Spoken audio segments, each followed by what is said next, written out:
Part 1. Ma-lul, Famine. 1. The Horn of Africa. In the lands of the Somali, it had barely rained for 2.5 years. From the dagger point of Cape Guardafui, the very Horn of Africa aimed at the belly of Yemen, to the hills of Ethiopia in the west and the plains of Kenya in the south, the year 2010 was dry. The nomads and the farmers saw the clouds scudding east from the Indian Ocean over the red plains and the yellow hills, but no rain fell. They saw their animals weaken and their crops struggle to stand with the weight of the dust, and they began to worry. There are 3 seasons here: the Haga, Jilal, and Gu. The Haga is the windy season, from May to September, when the Indian Ocean monsoon blows clockwise, taking the cool water from the southern seas up the coast of East Africa, around the curve of Arabia, Iran, and Pakistan to Bombay, the ancient trade route of the Swahilis.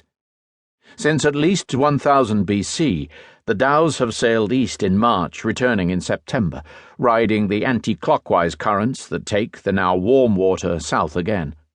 With the monsoon, India is only 3 weeks from the coast of Somalia. Against it, the journey can take 3 months and is often fatal.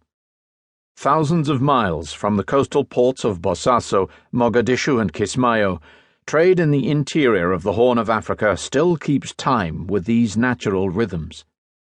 Once upon a time, when the climate was predictable, the Haga would come to an end with the short rains, Deir, in October, that would give way to the steady accumulation of heat and dust that was the dry season, Jilal. If God willed it, the heat would build and turn humid, eventually breaking into the blessed rainy season from March to May, Gu.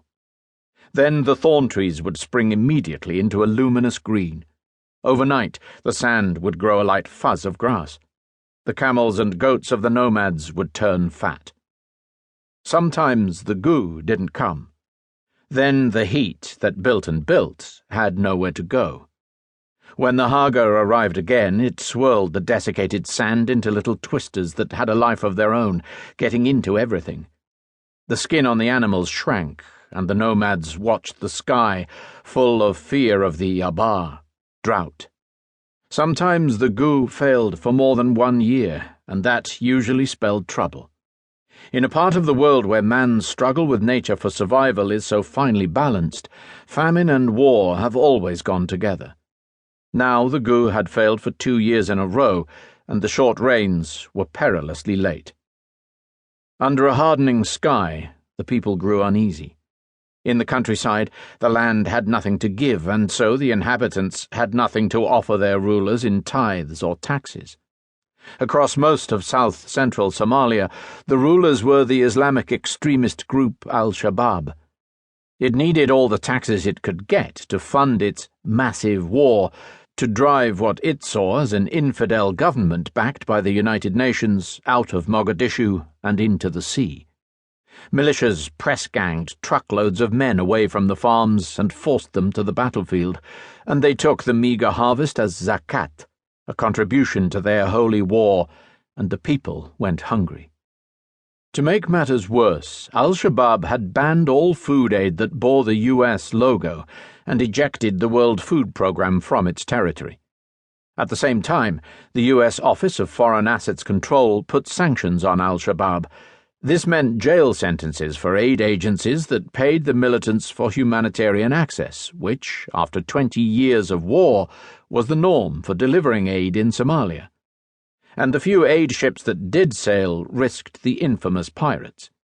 So, in what agencies had been calling a perfect storm since the drought began 2 years earlier, the people of Somalia would face one of the most telegraphed emergencies the world had ever seen, largely without assistance.